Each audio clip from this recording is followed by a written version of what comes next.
Faith and confidence in the fatherly love of God. You accepted the mysterious signs of His will. We too have our problems and trials. Sometimes they almost rush us to the ground.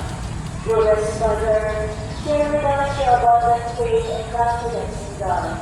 Make us aware that God never ceases to love us, that He answers all our prayers in a way that is best for us. Strengthen our hearts to carry the cross in the footsteps of your divine Son. Help us to realize that anyone who shares the cross of Christ will certainly share His resurrection. Dearest Mother, as we worry about our own problems, let us not forget the needs of others. You always love others so much.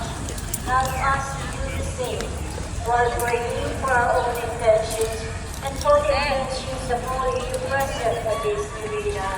We earnestly ask you, our Mother, to help us comfort the sick and the dying, be born to the poor and unemployed, heal the broken-hearted, walk in solidarity with the oppressed, teach justice to the oppressors, and bring back to God all those who have offended you. Dearest Mother, help us to avoid sin, which separates us from our Heavenly Father and from one another. Full of trust in you, we place ourselves under the mantle of your maternal protection and confident to the word for your compassionate intercession. Amen. Nandiyan ka pala sa tabi ko. Prayer for the hope. Father of the Laguna, teach you a speech of our hope. Grant the of our family, with your tender motherly love.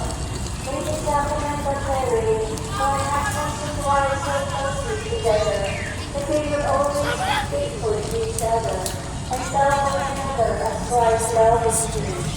We ask you to bless our parents, may they love and cherish their children, whom God